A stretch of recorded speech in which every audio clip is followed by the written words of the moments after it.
그러니까 감정 코칭이라는 것은 감정 코칭의 우리 두뇌로 봤을 때 원리는 뭐냐면 모든 인간이든 동물이든 이런 방식으로 활동과 학습을 할 때 모든 인간은 일단은 자기의 추상적인 가설을 가지고 있습니다. 아이들도 마찬가지예요. 세상을 이럴 것이다 라는 그런 관점을 가지고 있어요.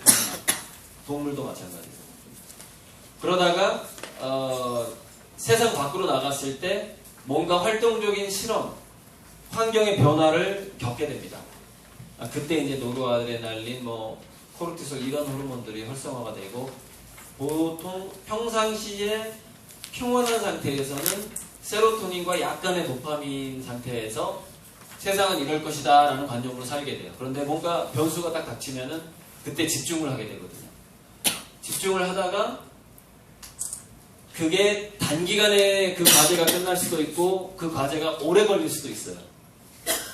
단기간에 이제 끝나는 과제면은 임기응변과 순발력이 좋은 아이들한테 유리하고 그 과제가 굉장히 오래 걸린다. 그러면 인내심이 많은 애한테 유리하게 되는 거죠. 거기서 이제 적성이 달라지는 거죠. 제가 어제 ADHD에 가깝느냐, 자폐증에 가깝느냐가 그 차이입니다.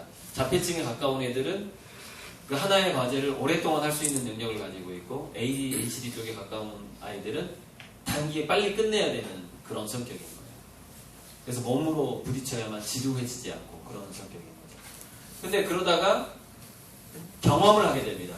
근데 경험은 두 가지 경험을 하게 돼요. 성취하거나 좌절을 맛보거나. 성취를 했을 때는 그러니까 어렸을 때 칭찬을 작은 성공에도 그러니까 점수가 1점만 올라도 칭찬해주라는 얘기가 뭐냐면 거기에서 이 도파민 상태를 맛보게 되고 도파민 상태가 의욕을 만들기 때문에 더 도전을 하게 돼요. 그래서 성취를 맛보고 도전하게 되고 성취를 맛보게 되고 도전하게 되고 그런 방식으로 이 두 가지 집중하고 성취하고 상태가 계속되는 상태가 바로 몰입 상태입니다. 흔히 말하는. 몰입 상태에서는 좌절이라는 게 없어요. 이거를 최근에 그 학자들은 플로라고 불러요. 플로. 몰입의 저자. 미하이 칙센트미하이 이 사람이 FLOW. 자동으로 돌아간다는 뜻입니다. 두뇌가 자동으로 돌아간다. 꿈을 꾸면서도 공부가 된다 이거죠. 그게 플로 상태예요. 그래서 플로 상태가 되면은 24시간 공부를 하는 두뇌가 됩니다. 단 한순간도 공부하지 않는 순간이 없어요. 근데 그 순간에 도달하지 않으면은 결국 최상위권으로 못 올라갑니다. 그래서 제가 아이들한테 동기부여할 때는 너네들이 과연 24시간 동안 공부하는 경험을 해봤느냐 꼭 물어봐요. 그런데 외국어거나 상상고 같은 특목고 애들도 거의 없습니다. 2, 3%밖에 안 돼요. 100명 중에. 그 경험을 못하는 거예요. 근데 걔네들은 어떻게 그 경험을 못하고 특목고까지 갔을까요? IQ가 좋은 거예요. 그러니까 그 경험을 하고 특목고에 간 애들은 언제 실패해요? 대학교 가서 실패하게 됩니다. 명문대 가서 그 다음에 또 실패해요. 결국 이제 플로의 상태에 들어가지 않게 되면은 마지막에 어디서 문제가 생기냐면은 1만 시간 법칙, 3만 시간의 법칙을 자기가 원하는 분야에서 충분한 시간 동안 단련을 못해요. 그래서 IQ가 135가 넘는 애들은 노벨상을 못한다 이거예요. 탈 확률이 확 떨어진다. 그 분야에서 충분한 시간 몰입한 그 시간을 갖지 못하게 됩니다. 그렇게 되면 영감이 잘 떠오르지 않게 됩니다. 무슨 얘기냐면 새로운 아이디어를 발견하기가 힘들어요. 임기응변만으로 사는 애들은. 머리 좋은 애들. 자, 그래서 그게 이제 몰입 상태가 뭐냐면 도파민과 노르아드레날린이 반복되는 상태가 몰입 상태고 이 몰입 상태에 들어가게 되면은 이게 발동이 막 걸렸을 때 몰입 상태에서 그 오렉신이라는 고도의 각성 물질이 나옵니다. 오렉신이 나오면 인간이 일주일간 잠을 자지 않아도 집중력이 흐트러지지 않는다는 거예요. 근데 바로 이 오렉신이 나오는 상태에서는 몸이 망가질 수가 있는데 그 몸이 망가지지 않는 나이가 길게 잡아서 35살까지예요. 그 면역력과 그 물질이 신체 회복 능력이 고도의 각성 상태를 견딜 수 있을 만한 나이인 거죠. 그게. 그래서 35세 이후에 그렇게 극심한 공부를 해야 되는 상황에 처하게 되면은 둘 중에 하나가 망가질 가능성이 많아요. 간이 망가지면서 면역력이 떨어지면서 암에 걸린다거나 이런 식으로. 그러니까 내 장기가 망가지게 되는 거죠. 그래서 고도로 집중하는 나이는 15세에서 35세 사이 20년간입니다. 극도의 그 몰입 상태에 할 수 있는 그 체력이 맞춰주는 나이가. 자, 아무튼 그런데 좌절을 맛보게 된단 말이에요. 근데 그 좌절을 맛보게 될 때 바로 감정 코칭과 로고 테라피는 이제 인지 치료라고 하는 건데, 가치관, 인생이란 이런 거야, 이런 거. 그러니까 어제 어떤 학부모가 자기는 어떤 운동에 깊이 빠져 있는데 그 딸이 이런 불만을 갖고 있다는 거죠. 엄마는 왜 그렇게 운동에 빠져가지고 나를 관리를 잘 안 해주냐, 나에 대해서 더 잘해줬으면 좋겠다라고 얘기를 한다는 거죠. 그런데 사람이 그런 얘기를 하게 되는 심리적 배경에는 내가 고등학교 가면 성적이 떨어질지도 모르겠다라는 것을 미리 준비하는 마음이 깔려있을 가능성이 많아요. 그러니까 미리 사람들은 그 핑계거리를 미리 툭툭툭 던져놓는 습관이 있습니다. 나중에 자기 자존감이 무너지는 것을 방지하기 위해서 저절로 그런 본능을 가지고 있어요. 그래서 자기주도적인 아이는 절대 남의 핑계를 대지 않아요. 근데 지금 이미 뭔가에 자기가 공부에 몰입이 안 된다라는 것을 누군가한테 핑계를 대고 있다면 실패할 준비를 하고 있는 건데, 그 아이가.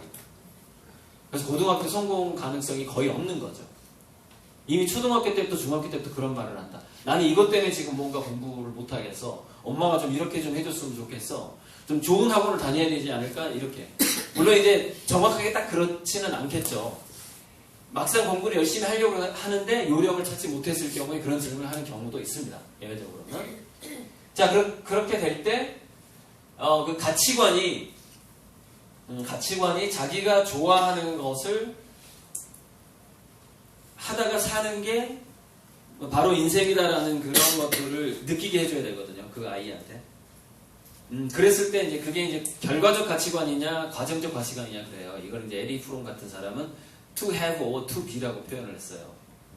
소유할 것이냐, 소유냐, 존재냐거든요. 그러니까 소유에서 내가 인생의 그 보람을 느낄 것이냐, 존재에서 느낄 것이냐, 그게 to have or to be예요. 소유냐, 존재냐. 그런데 지금 세상은, 지금까지, 21세기에 오기 전까지는 특히 우리나라 같은 경우에는 소유의 의미를 많이 뒀단 말이에요. 소유는 결과를 의미합니다. 내가 얼마를 벌었느냐. 현재 내가 지금 몇 평짜리 아파트에 사느냐, 이 문제예요. 그런데 이 소유의 가치관을 둔 부모 밑에서 자란 아이들이 21세기는 성공할 수 없다는 거예요. 21세기는 소유와 결과를 보는 게 아니라 과정과 동기를 보는 시기로 넘어가 버렸어요. 그래서 우리가 할아버지 때의 가치관을 가지고 있었던 상태로 우리 자녀를 키웠을 경우에 그 자녀가 21세기에는 그냥 주류 사회에서 그냥 왕따를 당하신다고 합니다. 지금 그 과정을 중시하는 시대가 됐어요. 그래서 과정을 중시하는 게 이제, 근데 그 과정을 중시하는 것이 감정 코칭하고 그럼 또 어떻게 연결이 됐냐면은, 감정 코칭 자체가 자기 아이의 감정이 어떻게 흘러가는 것을 인지하는 것이거든요. 그러니까 그 소유적인 사고와 결과적인 사고로 부모가 계속 그 아이를 대하게 되면 과정이 사라져요. 과정이. 그러니까 공부를 하는 거하고 시험을 보는 거보다 결과적으로 점수가 몇 점 나오는 것에 더 비중을 두고 있다면, 그리고 그것을 그 아이가 느끼게 한다면, 그 아이는 지속적으로 과정을 중시하는 인간이 아니라 결과를 중시하는 인간형으로 자라게 된다는 거죠. 근데 어린아이의 감정 자체를 존중하지 않고 무시하는 것 자체가 바로 과정을 중시하지 않고 결과를 중시하는 가치관을 그 아이한테 심어주고 있는 겁니다. 감정 코칭의 효용이라는 것은 21세기형 인간을 그런 사고방식을 만드는 것에가 근본 목적이 있는 것이죠. 하브루타도 마찬가지입니다. 하브루타도 그러니까 감정 코칭은 그 아이를 결과보다는 과정을 중시하는 아이로 길러주는 하나의 방법이고, 하브루타라는 것은 이런 겁니다. 부모가 인생을 똑바로 사는 어떤 그 경험을 자기가 했고, 그래서 자수성가한 아빠들이 굉장히 위험합니다, 지금. 자수성가한 아빠들이 자식을 망칠 가능성이 아주 높아요.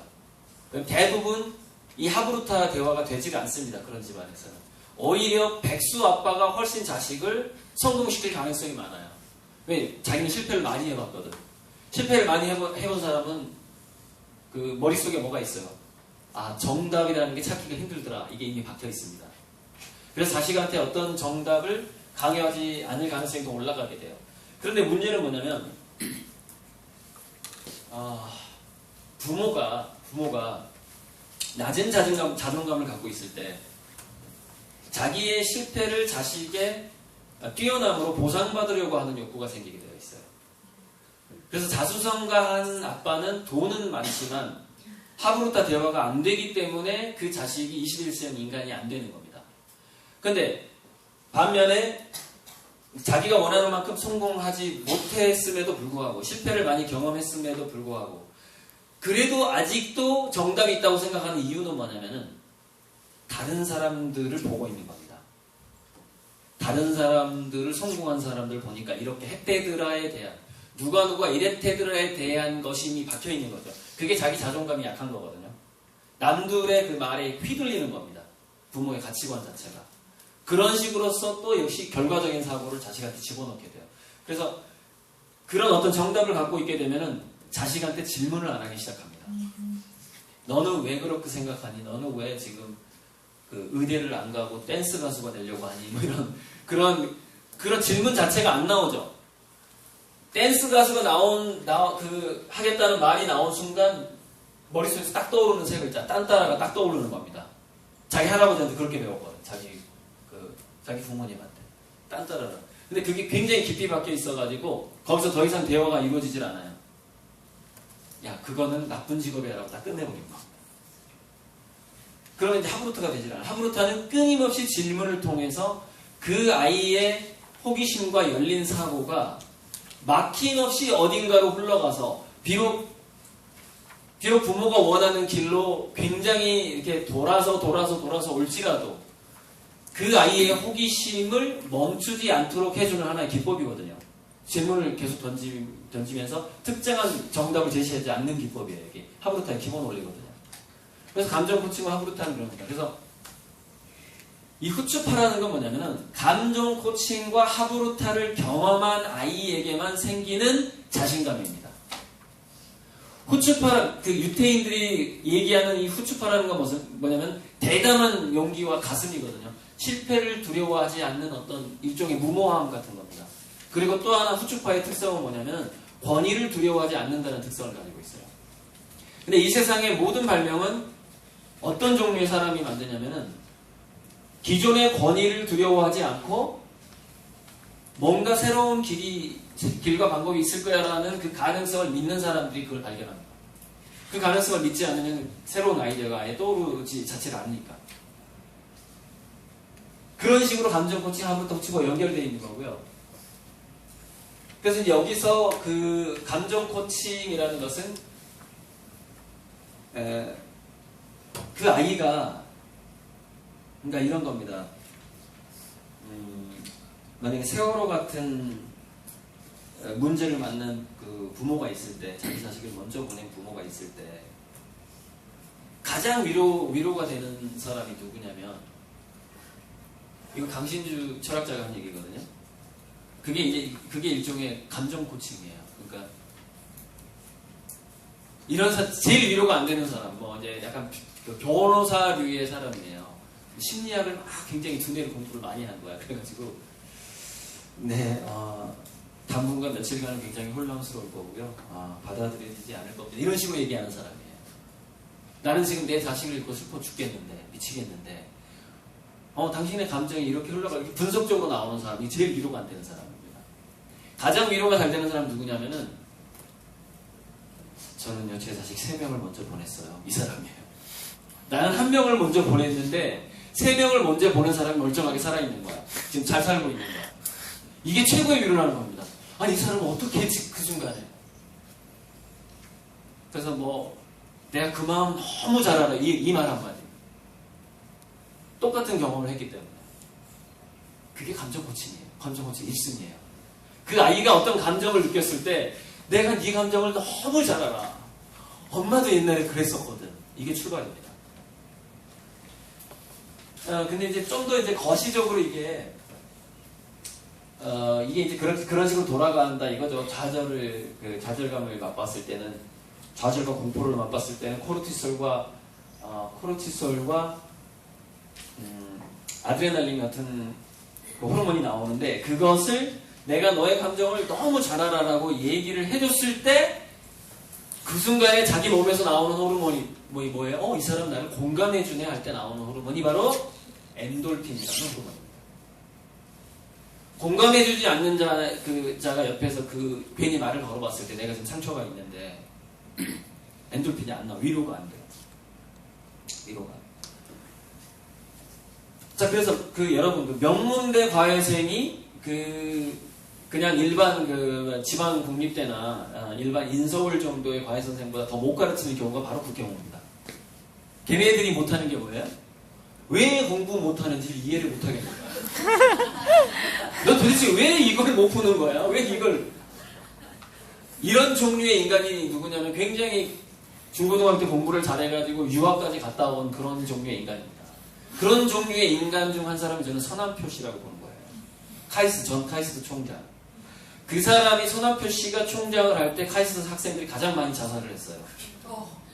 그 중에 한 명이 누구냐면은 로봇을 굉장히 잘 만들어가지고 그러니까 입학사정관제처럼 특수 전형으로 카이스트에 들어간 애가 있었어요. 걔가 자살했습니다. 잘하는 것을 특수하게 뽑았으면 대학에서 특수하게 관리를 해야 되는데, 너가 이제 카이스트의 학생이니까 수학하고 물리 정도는 해야 되지 않겠니? 이렇게 해버린 거죠. 거기서 너가 점수가 나와야 되지 않겠니? 그 점수 안 나오면 우리 학교 정책상 장학금이 안 나가. 너 바로 학비 내야 돼, 다음 학기부터. 이렇게 돼버린 거죠. 걔가 그러니까 성적이 나오니까 로봇만 만지다가 카이스트 간 애가 상대방의 감정을 전혀 이해해주지 못하는 거예요. 상대방의 그 공경과 어려움을. 그러면 결과적으로 뭐가 나와요? 자살이에요, 자살. 끝나는 겁니다, 인생이. 그러니까, 그런 감정을 이해하지 못할 때 자살로 가는 그 동기가 생기는데, 그 자살로 가는 동기가 생기는 걸 막아주는 호르몬이 엔돌핀이에요. 공감이란 말이에요, 공감. 그리고 또, 그 자살 동기가 약하게 간 게 뭐냐면, 낮은 자존감이 학습화돼 버리는 거예요. 그걸 그냥 견디는 거야. 견디는데, 그게 그냥 몸으로 그냥 이렇게 중독이 되어버리는 거야. 그 모든 인간은 어떤 감정을 느낄 때 그 감정 물질이라는 것이 나오게 됩니다. 모든 감정 물질은 우리가 약국에서 약을 주고 사 먹는 거하고 완전히 똑같아요. 그래서 우리가 스트레스를 받고 화가 났을 때는 체내에서 독성분이 만들어지게 되는데, 그 독성분을 중화시키기 위해서 간에서는 저밀도 콜레스테롤이라는 것을 합성을 하게 됩니다. 그 지방질이 그 독성분을 중화시키는 겁니다. 독성이 없게끔. 그때 필요한 게 저밀도 콜레스테롤이에요. 근데 여러분, 저밀도 콜레스테롤에 대한 기억나세요? 그게 뭐냐면 동맥경화를 부르는 성분입니다. 뇌졸중, 심장병을 일으키는. 그래서 공포와 스트레스가 저밀도 콜레스테롤을 만들게 되고 뇌졸중과 심장병으로 죽게 되는데, 사람들이 오해하고 있는 거예요.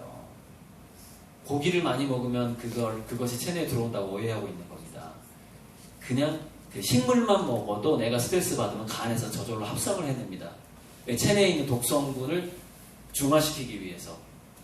그게 동맥경화의 최대 비밀이고, 간에서 합성해내는 게 외부로부터 들어오는 것의 3배에서 5배예요. 스트레스를 많이 받는 사람은 5배를 만들어냅니다. 고기를 안 먹었는데도 불구하고. 일상생활에 스트레스 받을 때 한 3배 정도 만들어내요. 안 먹어도 우리는 그걸 만들어내요. 간이 그 역할을 하게 됩니다.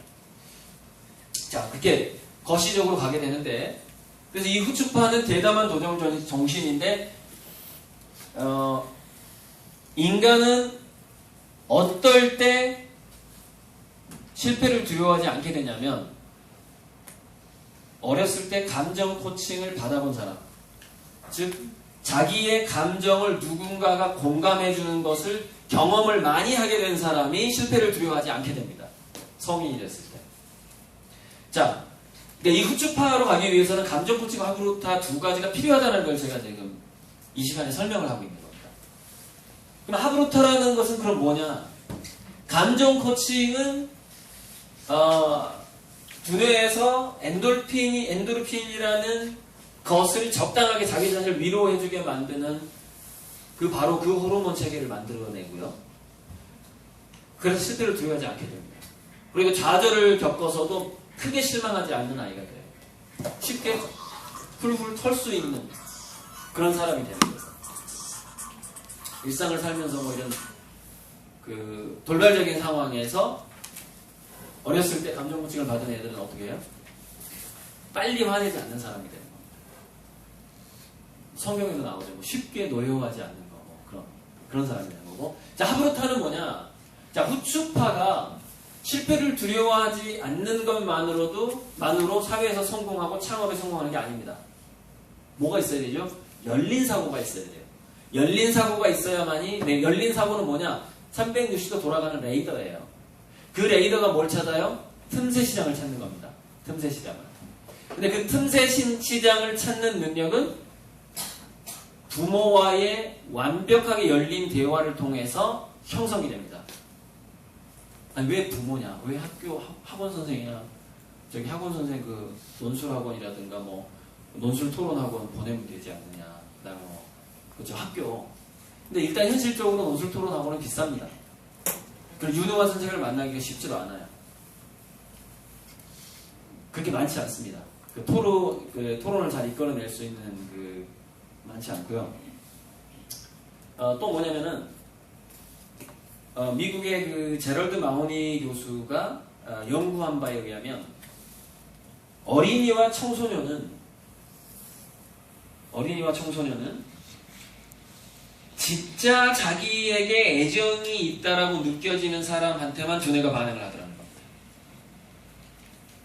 그래서 이런 겁니다.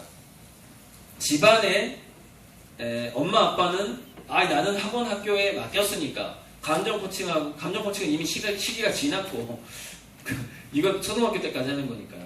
시기가 지났고 하브루타는 내가 지금 학원에 맡겼으니까 아이가 잘 되겠지라고 생각을 하는 겁니다. 그런데 문제는 뭐냐면 그 청소년이 그 학원 선생이 자기를 진정으로 사랑한다는 확신이 없어요. 제가 어제 그래서 무의식과 의식이 굉장히 내 강의에서 중요한 기초 지식이다라고 말씀드렸잖아요. 상대방이 나를 진짜 사랑하는 것을 간파하는 것은 의식이 간파하는 게 아니라 무의식이 간파를 한다는 거예요. 그걸 그냥 딱 안다는 겁니다. 눈빛만 봐도 안다는 거예요. 저 선생이 돈 벌려고 나를 가르치는 건지 나를 정말 사랑해서 가르치는 것인지는 애들이 그냥 안다는 겁니다. 근데 무의식에서 그 사람이 나를 진정 사랑한다는 걸 느끼지 않았을 때 두뇌가 깊이 반응을 하지 않는 거예요. 그래서 동기부여가 되지 않고 집중도 약해지고 공부의 효율도 떨어지게 됩니다. 그러니까 그러면 몇 배의 효과를 가지고 있느냐, 그게 과연. 그게 어떻게 계산해봤냐면 여기서 2만 번의 대화가 있는데 청소년과 어른과 2만 번의 대화가 있는데 부모하고는 20번밖에 대화를 안 하고 외부에 있는 사람하고는 19,800 이렇게 18,980회를 대화를 한다는 거예요. 그런데 가정에서 나눈 20번의 대화가 훨씬 영향력이 강하다는 겁니다. 그래서 무슨 얘기냐면은 감정 코칭과 하브루타는 선생님이 해줄 수 없는 부분입니다. 부모가 하지 않으면 그 아이의 무의식에 영향력이 들어가지 않는다는 거예요. 조사를 해보니까. 이게 문제인 겁니다. 그래서 모든 건 가정교육이에요. 이게. 예외를 얘기하려고 하는 겁니다. 전 지금. 가정교육이 아니게끔 하는 방법이 있기 때문에 지금 그 이야기로 지금 가려고 하는 건데 그게 바로 1번. 이걸 설명하기 위해서 이렇게 길게 돌아왔습니다. 자, 이미 의욕이 없는 중학생이다, 우리 애가. 어떡할 거냐. 동기부여가 안 된다. 좋은 얘기를 해도 한쪽 귀로 듣고 한쪽 귀로 흐른다. 과외선생 천지기법이라는 게 뭐냐면 어제 그 지능답 시간에 나온 거예요. 어제 강의 끝나고. 그리고 제 강의에도 있습니다. 유튜브 강의도 있는데 간단하게 얘기해서 이겁니다. 과외선생을 지방국립대, 여기 충남대 있잖아요. 그죠? 지방국립대 정도를 다니는 대학생들한테 맡기는 겁니다. 아이를 잠시 3개월에서 6개월, 1년 정도 과외를 맡기되 그 맡기는 목적이 영어, 수학의 그 떨어진 성적을 올리기 위해서 맡기면 실패합니다. 그 아이가 변하지 않아요. 왜 변하지 않느냐면은 그 선생이 진짜 나를 사랑한다는 확신이 생기지 않기 때문입니다. 제가 좀 전에 한 얘기가 그 얘기예요. 무의식에서 진짜 상대방이 나를 사랑한다는 걸 아이들이 느끼지 않으면 반응을 안 한다. 그래서 엄마가 과외 선생한테 아이를 맡길 때 지금 다른 건 다 평균치 이상인데 수학이 떨어져요, 영어가 떨어져요 라는 말을 하는 순간 그 과외 선생이 우리 자녀의 성적을 올릴 확률은 확 떨어지게 됩니다. 굉장히 역설적인 거예요. 근데 바로 이 역설적인 방식이 우리가 기도가 이루어지는 방법으로 또 연결이 됩니다. 그거는 이제 이 다음에 연결을 시킬 거고요. 어떻게 해야 되느냐면은 내가 선생님한테 우리 애를 맡기는 이유는 우리 애가 형, 오빠, 언니가 없기 때문이에요 라고 얘기를 해야 돼요. 지금 성적을 올리기 위해 선생님을 부른 게 아닙니다. 저는 성적에 관심 없고요. 공부 잘한다고 성공하는 시대도 이미 아니잖아요. 이러면서 그 과외 선생을 안심을 시켜야 돼요.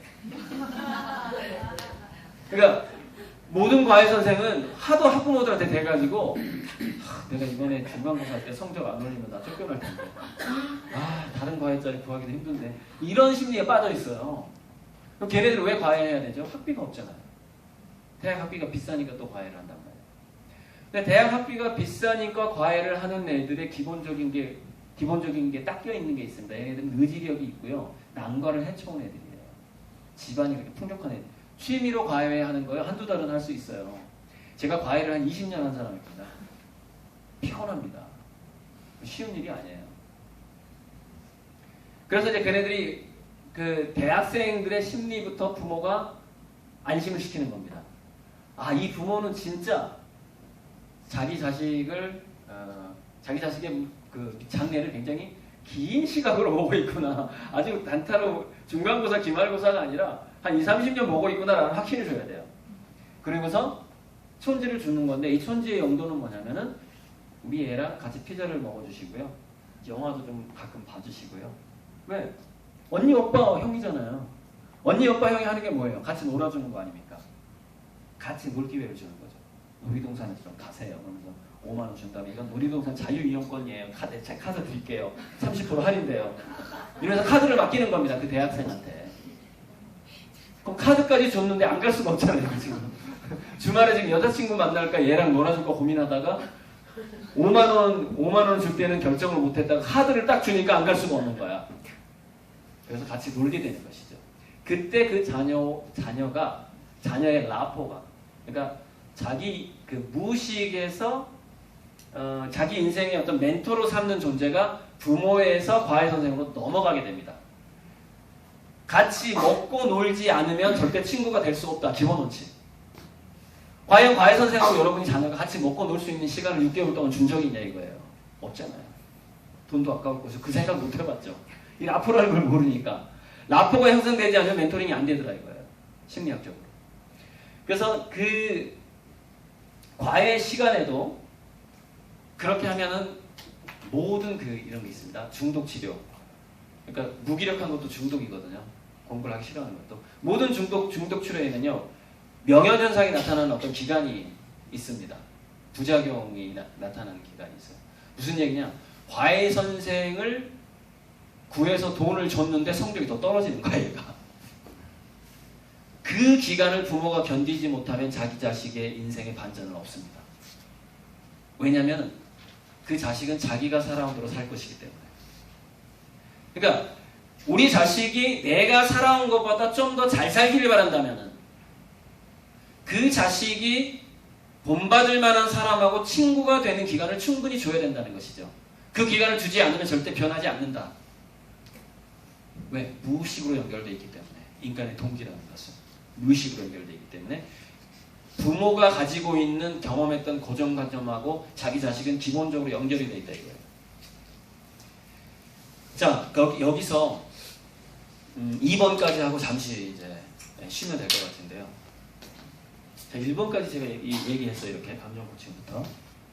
자, 기도가 이루어지는 비밀이 방금 이제 그 무의식하고 연관이 되는 겁니다. 자, 소원이 이루어지는 기도가 있고 이루어지지 않는 기도가 있어요. 자, 기도는 바램, 염원, 내 자식을 사랑하는 마음 뭐 전부 다 포함하는 겁니다. 그 법칙에 대해서 좀 말씀을 드릴게요. 그거는요 굉장히 간단한 물리 법칙입니다. 물리 법칙. 그러니까 심리를 물리적으로 제가 지금 해석을 하려고 하는 겁니다. 이 우주가 만들어질 때부터 최초의 빅뱅의 순간부터 이 우주를 구성하는 법칙은 뭐냐면은 입자와 반입자 법칙이에요. 많이 들어봤을 거예요. 작용, 반작용. 이런 건 굉장히 많이 들어본 용어인데 이게 인간의 심리와 인생에 있어서도 그대로 적용이 됩니다.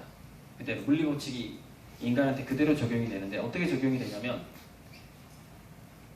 자기 자신이 현재 의식이 있고 현재 삶이 있는데 우리가 뭔가를 염원할 때는 어떤 미래를 염원하게 됩니다. 어떤 미래요? 어떤 행운이 오는 미래라든가 행운, 행복 이런 거 특히 자기 자식과 관련해서 이런 것들을 기도하게 되고 또는 강요하게 되고 그렇죠. 근데 이제 그게 이제 지도를 하는 거냐 지배를 하는 거냐가 이제 제 강의 주제 아니겠습니까? 지도를 하지 지배는 하지 말라 이거잖아요. 그 심리와 마인드를 지배하지 말라는 거잖아요.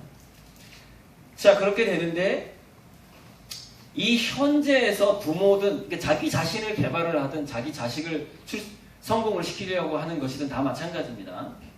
이 현재에서 자기의 그 자의식이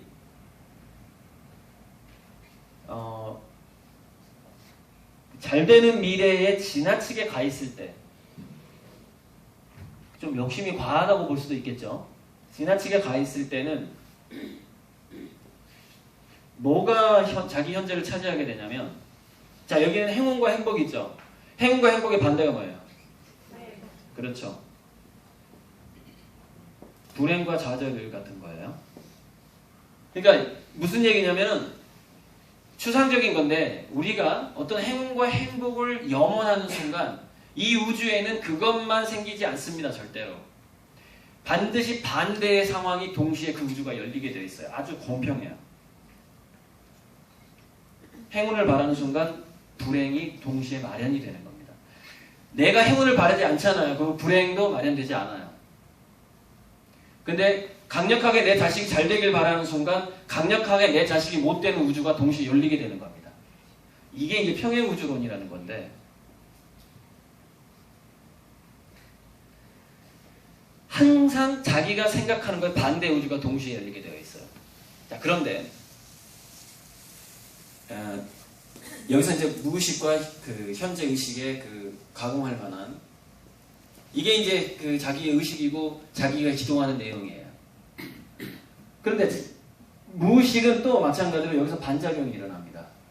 내가 뭔가를 뭔가를 막 바랄 때 반작용이 어떻게 일어나냐? 아니야, 안 될 거야. 이게 동시에 생깁니다. 노우라는 거. 나는 예스라고 외치는데 무의식에서는 노우라고 외치게 됩니다. 그게 인간 내에서의 또 역시 상대성이에요. 이 무의식에서 노우라고 외치는 이것을 어떻게 우리가 컨트롤을 할 것이냐의 문제입니다. 근데 보통 사람들이 이렇게 더 좋은 걸 바랄 때는 자기 인생에서 이상하게 일이 꼬여가요. 왜 그럴까요? 무의식의 힘이 훨씬 강하기 때문에 그렇습니다. 자기 현실은 자기가 바라지 않는 것이 자꾸 다가오게 되는 거예요. 자기가 예스와 희망과 막 이런 걸 막 할수록 그래서 여러분 론다 버니 쓴 시크릿 아시죠? 시크릿 읽은 사람 다 잘 됐어요? 시크릿이 한참 유행하고 나서 이 지구상에 어떤 일이 터졌죠? 금융위기. 시크릿의 정반대 현상이 지구상을 뒤덮었죠? 왜 그래요? 무의식에서 어려워지는 우주가 더 열리는 방식으로 그 책을 읽은 모든 사람들의 에너지가 다 희망을 바라보았지만 이 우주는 뭘 불러와요? 불행을 불러오게 됩니다. 그게 작용반작용의 법칙이에요. 이 우주에. 자, 그러면 이 작용반작용의 법칙을 과연 우리는 어떻게 무력화시키고 진짜 어떤 우리가 원하는 그 희망을 만나보게 되는 방향으로 갈 수 있느냐는 거예요. 아주 간단한 법칙이 하나 있습니다. 그게 이제 기본적으로는 자존감이라는 건데 이게 형성되어 있으면 무의식이 약화됩니다. 이 아냐가 약화되고 예스가 더 강화됩니다. 자존감이 높을수록. 그래서 자존감이 높은 애들은 이상하게 일이 잘 풀리는 겁니다. 살면서. 자존감이 낮게 되면 이상하게 일이 안 풀려. 왜냐면 그 아이가 바라는 것에 정반대 일이 계속 일어나는 겁니다. 이게 하나의 그 우주의 법칙이에요. 자, 그런데 자존감은 어떻게 형성이 되죠? 좀 전에 제가 얘기했던 감정 코칭과 하브루트하고 자존감에 굉장한 영향을 주게 됩니다. 근데 그거 말고 또 있어요. 모든 존재의 자존감은 무엇으로 형성이 되느냐? 자기의 계획을 실천한 경험으로 형성이 됩니다.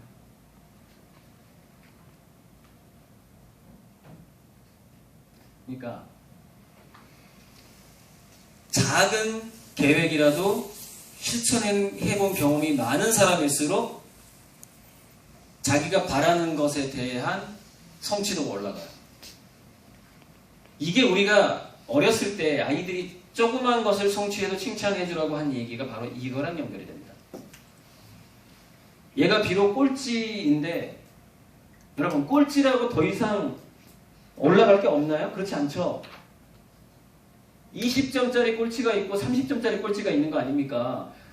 자기 꼴찌가 있는데 자기보다 한 등수 위에 있는 애가 있어요. 얘는 점수가 50점이에요. 100점 만점에. 근데 우리 자식이 꼴찌인데 20점이야. 근데 엄마들은 보통 어떻게 생각을 해요? 한 등수가 올라가길 바라는 거예요. 걔들이 30점이나 차이가 있는데 21점을 먼저도 막 칭찬을 해줘야 되는 겁니다. 그럼 그 아이의 무의식에는 뭐가 자리 잡게 돼요? 내가 계획한 걸 실천했구나. 성과라는 것은요, 여러분, 주변에서 박수 쳐주지 않으면 성과가 아니에요. 그게 칭찬의 힘인 겁니다. 그러니까 작은 것에 그래서 여기서 감사함이 그래서 모든 미덕의 근본이라고 키케로가 얘기했는데 감사함을 잃어버린 사람은요, 이상하게 일이 꼬여. 잘 안 돼. 그 이유가 뭐냐? 감사함을 잃어버리게 되면은 자기가 계획한 것을 실천했다는 느낌을 매일 느낄 수가 없습니다. 왜? 인간의 욕심은 동물이에요. 욕심이 강합니다. 근본적으로 이기적이고 욕심을 타고났어요. 그래서 자기가 계획 자체를 대부분 오버해서 세우게 됩니다. 대부분. 근데 그 계획을 굉장히 높게 잡았다 할지라도 자기가 계획 세운 거에 100분의 1밖에 성취가 안 된 거예요. 그런데 내가 너무 감사하는 거야. 그래도 내가 어제보다는 오늘 좀 낫잖아. 1시간 전보다는 내가 더 낫잖아. 내가 꼴찌인데 그 20점짜리 꼴찌가 아니라 21점짜리 꼴찌잖아, 지금. 중간고사 이후에. 바로 그런 감사하는 마인드인데 그게 쉽게 얘기해서. 근데 감사하는 마인드가 그걸 만들게 되고 또 하나는 뭐가 만드냐면 계획을 장기, 중기, 단기 계획이 있잖아요. 장기 계획은 크게 가져도 좋지만 단기 계획은 세밀하게 나누라는 얘기 들어보셨죠? 단기 계획을 세밀하게 나누는 게 왜 중요하냐면 세밀하게 나누게 되면은 하루하루 그 단기 계획을 실천하는 경험이 굉장히 많아지게 됩니다. 그러니까 이 자존감이라는 것은 실행을 해본 횟수가 결정한다 이거예요. 성취의 크기가 그 자존감을 결정하는 게 아니라 내가 몇 번 성취해봤느냐라는 횟수가 결정한다라는 이것을 잊어버리면 안 됩니다. 자기의 삶과 자기 자식의 삶에서 그 횟수를 경험하지 않게 되면은 모든 것을 염원을 할 때 반작용이 훨씬 강한 인생을 살게 됩니다. 그래서 자기가 바라는 건 절대 이루어지지 않게 됩니다. 자, 그런데 우리나라가 우리 지금 현재 학부모들 어떤 시대에 살았죠? 과잉 성장 시대에 살았어요. 60년대, 70년대. 돈을 아주 많이 벌고 경제가 성장하던 시기에 우리가 교육을 받았다 이겁니다. 그래서 웬만한 거에는 감사할 수가 없는 상황이고 작은 성취 따위는 눈에 들어오지도 않아요. 근데 그 기준을 우리 자식들한테 그대로 하고 있는 겁니다. 근데 우리 자식 세대는 성공 가능성이 더 없는 세대예요. 그래서 그 아이들은 우리의 관점대로 그 자식들의 그 성취라든가 이런 것들을 원래 또 IQ가 낮게 타고난 애인데 뭔가 더 높은 성적을 바란다거나 이랬을 때 계속 그 아이는 자존감이 떨어지게 됩니다. 그럼 그 아이는 자기가 원하는 것이 정반대 현상만 일어나는 우주 속으로 빨려 들어가 버려요. 이게 기도가 이루어지는 기본 법칙이고 이거는 제가 지은 이론이 아니라 소원을 이루어준다고 하는 그 수많은 책들을 제가 읽어봤는데 그 중에서 사이비 같은 책들도 있었는데 그 중에 하나가 시크릿이라는 책입니다. 시크릿으로 돈 번 사람은 그 책 쓴 저자밖에 없어요. 물론 1% 정도 그 책 때문에 덕을 본 사람이 있습니다. 근데 99%는 어떡하냐고. 99%. 그 좌절감 어떡할 거예요? 막 큰 꿈만 그냥 갖게 해요. 밝은 미래를 그리면 잘 된다고 해요. 반대로 무의식에서 어두운 미래가 동시에 그 우주가 열린다는 것을 정확하게 경고를 했어야죠. 이게 이제 2번까지 한 거고 일단은 좀 끊어주세요.